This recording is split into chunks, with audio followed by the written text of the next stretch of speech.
Nikamwambia, shekhe, una huzuni kwa nini hauna raha? Ananiambia, mimi leo nikienda mbele ya haki jambo moja linanikwaza, linanikula kichwa.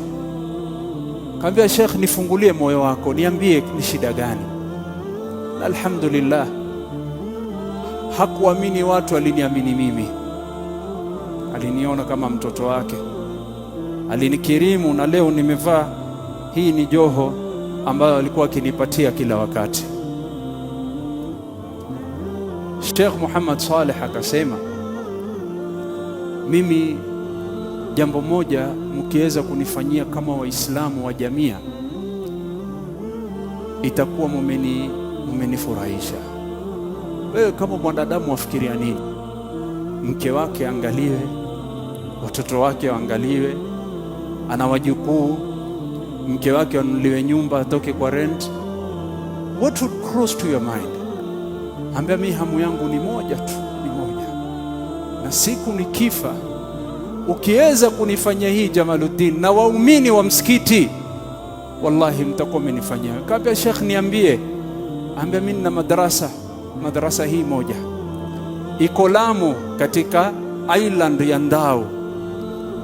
Akanambia, nina madrasa pale, watoto wanawafundisha dini ya Allah. Mimi nikifa, mimi ndo nilikuwa nikichukua pesa kwa huyu kwa yule, nikiwatumia walimu watoto wapate kusomeshwa dini. Mimi nikifa naogopa madrasa hiyo isimame, naogopa wakose watu wa kusimama nao. Kaambia, Sheikh, mimi nimechukua dhima hiyo, nimechukua masulia hiyo,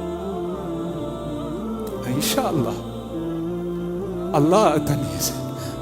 Kaambia, Sheikh, mimi sina mali, mimi si tajiri, lakini niko na Allah, na Allah amenipatia waumini, nikiwaendea kwa ajili ya dini ya Allah hawatanirudisha nyuma, Allah ataniwezesha.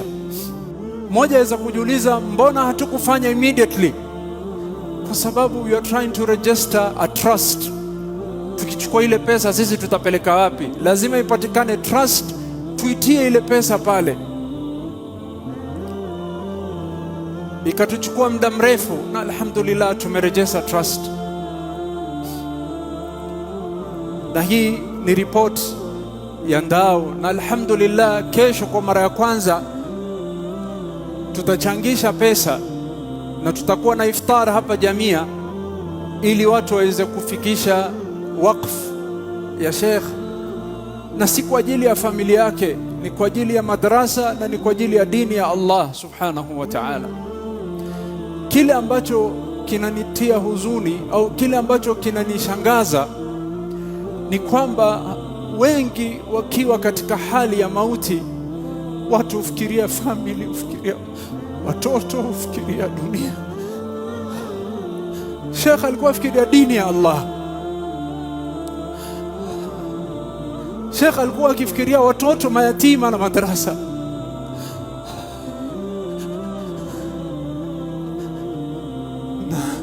Na Rasul sallallahu alayhi wasallam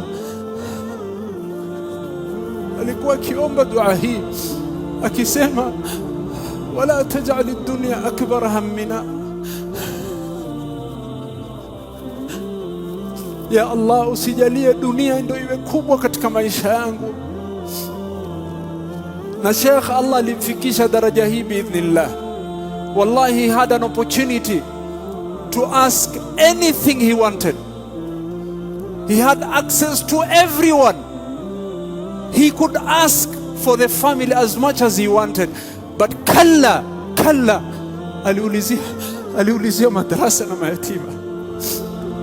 Alhamdulillah, namwomba Allah amrahamu Sheikh